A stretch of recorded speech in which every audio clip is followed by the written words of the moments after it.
নমস্কার বন্ধুরা, আশা করছি যে যেখানেই রয়েছেন সবাই ভালো আছেন। সকলকে আমার আন্তরিক শুভেচ্ছা জ্ঞাপন করে শুরু করছি আমার বেলি ফুলের কিছু পরিচর্যা।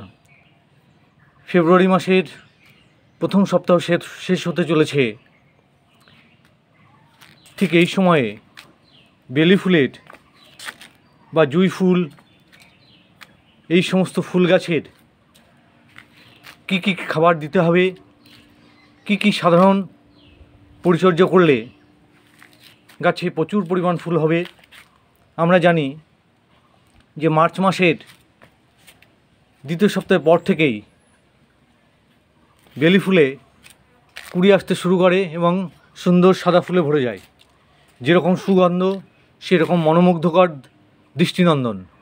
সেই জন্য যাদের বেলি ফুল রয়েছে তাদেরকে বলবো, সামান্য কিছু খাবার এই গাছের গোড়ায় এখনই দিয়ে দিন এবং মার্চ মাসে প্রচুর ফুল হবে।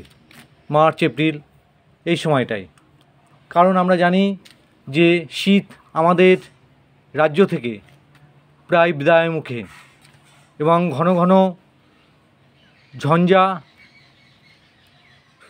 ফলে শীত বাধাপ্রাপ্ত হয়েছে। সেইভাবে শীত আমাদের আসেনি। গাছও আস্তে আস্তে শীত ঘুম কাটিয়ে স্বাভাবিক পরিবেশের সঙ্গে অ্যাডজাস্ট করতে যাচ্ছে। ঠিক সেই মুহূর্তে ফুল আসার আগে বেলি ফুলের পরিচর্যা করতে হবে। ভিডিওর শুরুতেই যারা প্রথম আমার ভিডিও দেখবেন তাদের কাছে আমার একটি অনুরোধ থাকবে, আমার ভিডিওটি ভালো লাগলে আমার চ্যানেলটি সাবস্ক্রাইব করবার জন্য অনুরোধ করব। ইতিমধ্যেই যারা আমার চ্যানেলটি সাবস্ক্রাইব করেছেন সকলকে আমার আন্তরিক কৃতজ্ঞতা জ্ঞাপন করছি। প্রথমেই টবের মাটিটি সুন্দর করে খুঁড়ে নেব। কারণ হচ্ছে টবের মাটি খুঁড়ে নিয়ে একটু ভেতরে আমরা গাছের প্রয়োজনীয় খাবারগুলি দেব। এর ফলে কী হবে, গাছ সহজেই তার খাবার শিকড় সাহায্যে শোষণ করতে পারবে।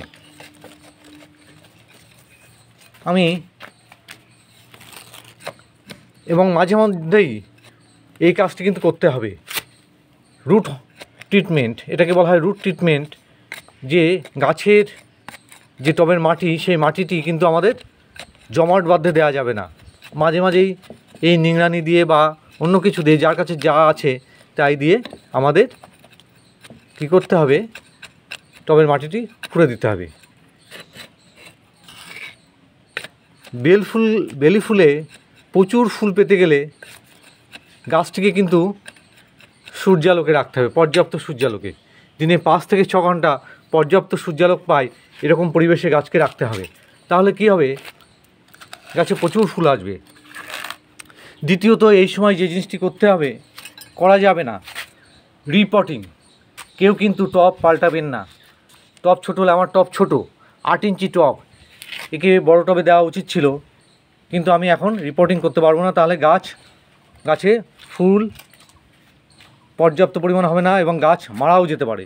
এই সময় রিপোর্টিং করা যাবে না। রিপোর্টিংয়ের উপযুক্ত সময় হচ্ছে বর্ষার সময়, জুন জুলাই মাসে, আগস্ট মাসে, যখন বর্ষার সিজন থাকে সেই সময় রিপোর্টিং করলে গাছের কোনো ক্ষতি হয় না। এই সময় গাছের ডাল ছাঁটা যাবে না। বন্ধুরা দেখতেই পাচ্ছেন, আমি আমার গাছের ডাল ডিসেম্বর মাসে ছেটে দিয়েছিলাম। এর ফলে কি হয়েছে, ছোট ছোট ডাল, নতুন ডাল বেরিয়েছে। এই ডাল থেকে প্রচুর কুড়ি আসবে এবং কুড়ি থেকে প্রচুর ফুল হবে। গাছে যদি শুকনো ডাল থাকে, সেই শুকনো ডালগুলি ছেঁটে ফেলতে হবে। মরা পাতা, শুকনো পাতা, এইগুলি সব আমরা ছেঁটে ফেলবো। এবং একটি জিনিস বলি, অনেকের গাছে দেখবেন যে কি হচ্ছে, গাছের ডাল শুকিয়ে যাচ্ছে। গাছের ডাল যদি শুকিয়ে যায়, সেক্ষেত্রে আমরা কি করব, সেক্ষেত্রে আমাদের জিঙ্ক স্প্রে করতে হবে। বাজারে আমি যেটা নিয়ে এসেছি সেটা হলো ইস্টা জিঙ্ক। এই ইস্টা জিঙ্ক আপনারা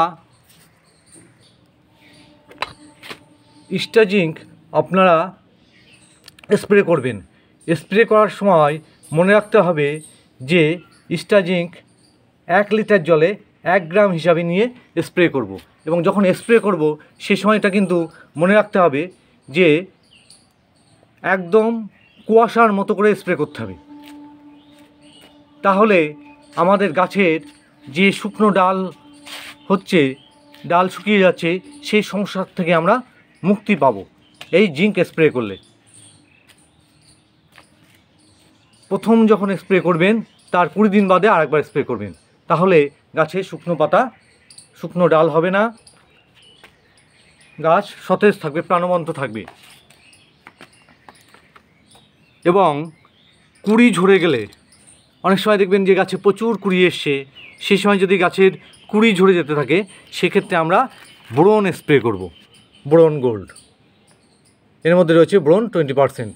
আমি এনেছি বোরন গোল্ড, এটিও 1 লিটার জলে 1 গ্রাম হিসাবে নিয়ে স্প্রে করব। এবং এই বোরন স্প্রে করার ক্ষেত্রে আপনারা হ্যান্ড গ্লাভস ব্যবহার করবেন এবং মাস্ক ব্যবহার করবেন, এবং বাচ্চাদের দূরে সরিয়ে রাখবেন বোরন গোল্ড স্প্রে করার সময়, বাচ্চারা যেন ধারে কাছে না থাকে। এই সাবধানতা অবলম্বন করতে হবে। এটি কি করবে, বোরন আমাদের কুড়ি ঝরা যে সমস্যা, সেই সমস্যা থেকে সমাধান করে দেয়। এবার দেখে নেওয়া যাক যে কি কি খাবার এই গাছের গোড়ায় দেব।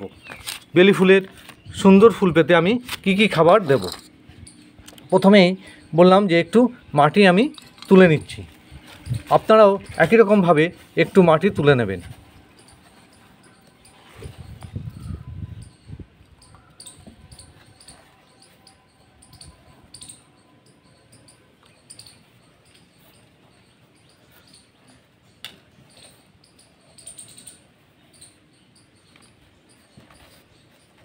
হালকা একটু শিকড় কেটে যাচ্ছে, কোনো অসুবিধা নেই, কেটে নেবেন।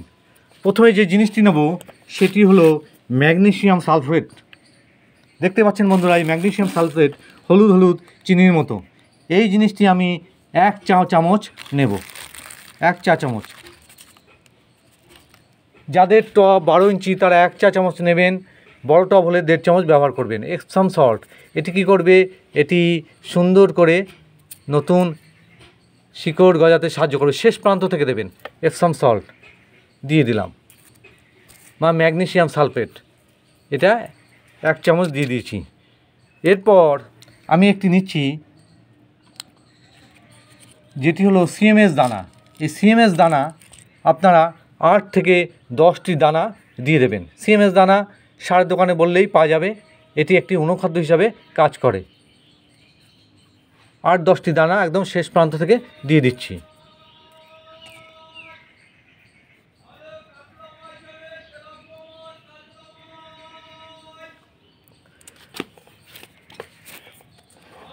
আমি 1 চামচ আমার 1 চামচ আমি শিংকুচি নিয়ে নেব। 1 চামচ শিংকুচি সুন্দর করে চারিদিকে দিয়ে দিচ্ছি। একই রকমভাবে 1 চামচ হাড় গুঁড়ো দিয়ে দেবো, কারণ এই সময় পর্যাপ্ত পরিমাণে খাবার দিতে হবে। কারণ হচ্ছে এই খাবারটা গাছের উপযুক্ত হতে প্রায় 20 থেকে 25 দিন সময় লাগবে গাছের উপযুক্ত হতে। সেই জন্য পর্যাপ্ত খাবার দিতে হবে ফুল আসার আগে। এবার দেব যেটা নিমখোল হিসেবে কিনেছি, কিন্তু এটা নিমখোল না বন্ধুরা। এখন বাজারে যেটা নিমখোল হিসেবে পাওয়া যাচ্ছে অধিকাংশই মেহগিনি গাছের বীজ, সেটি মেশিনের সাহায্যে গুঁড়ো করে সেটা বিক্রি হচ্ছে। এটা 1 চামচ দেব, যাতে পোকার উপদ্রব না হয়। যখন ফুল আসবে, কড়ি আসবে, তখন কিন্তু লেদা পোকার উপদ্রব বা জাবি পোকার উপদ্রব হয়। সেই জন্য 1 চামচ দিয়ে দিলাম আমি এটি।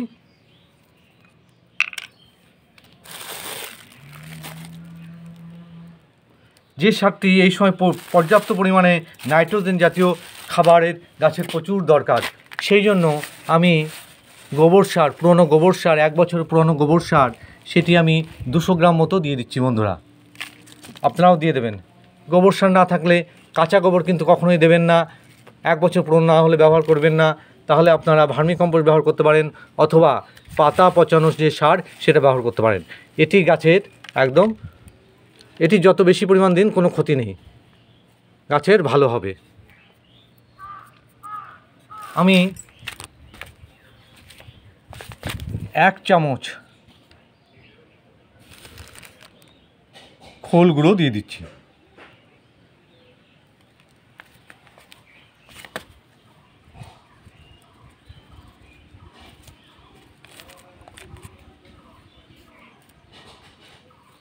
এক চামচ খোল গুঁড়ো দিয়ে দিলাম।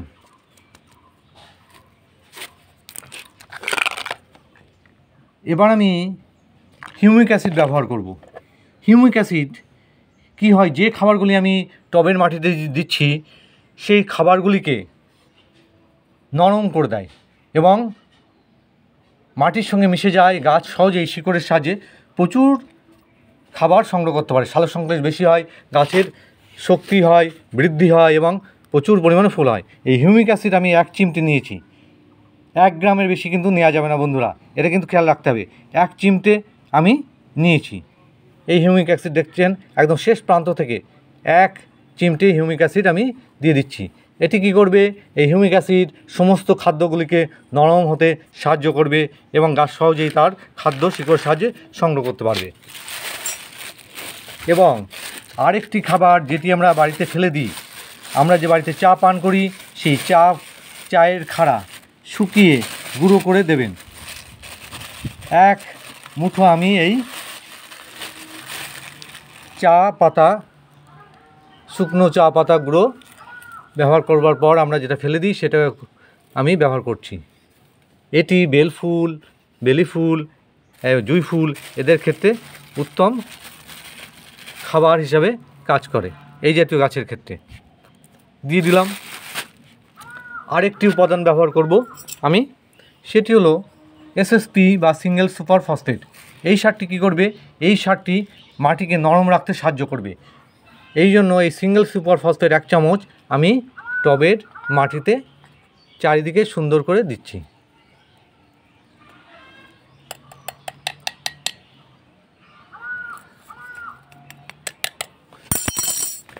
সমস্ত উপাদানগুলি দেওয়ার পর আমি যে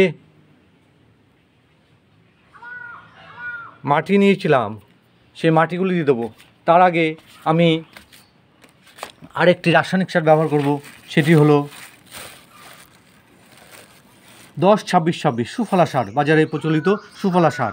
এই সার আমি 20 থেকে 25টি দানা দিয়ে দেবো বন্ধুরা, একদম শেষ প্রান্ত থেকে দেবেন 20 থেকে 25টি দানা। এটি গাছের বৃদ্ধিকে ত্বরান্বিত করবে, গাছে ফুল ফল আনতে সাহায্য করে এবং ফলের গঠন সুন্দর হতে সাহায্য করে। সেই জন্য এই সুফলা সার আমি শেষ প্রান্ত থেকে, এটি কিন্তু খেয়াল রাখতে হবে যে টবের একেবারে শেষ প্রান্ত থেকে দিতে হবে, টবের গোড়ায় দেওয়া যাবে না, তাহলে কিন্তু গাছ মারা যাবে বন্ধুরা। এই সতর্কতা কিন্তু এই সুফলা সার দেওয়ার ক্ষেত্রে মনে রাখতে হবে এবং বেশি পরিমাণে দেওয়া যাবে না, বেশি পরিমাণে দিলে কিন্তু গাছ মারা যাবে। এই উপাদানগুলি দিয়েছি। এরপর আমি যে মাটি তুলেছিলাম সেই মাটি আমি আবার কিছুটা টবের দিয়ে দেবো, উপর দিয়ে দেবো, কারণ এই খাবারগুলি ঢেকে রাখতে হবে।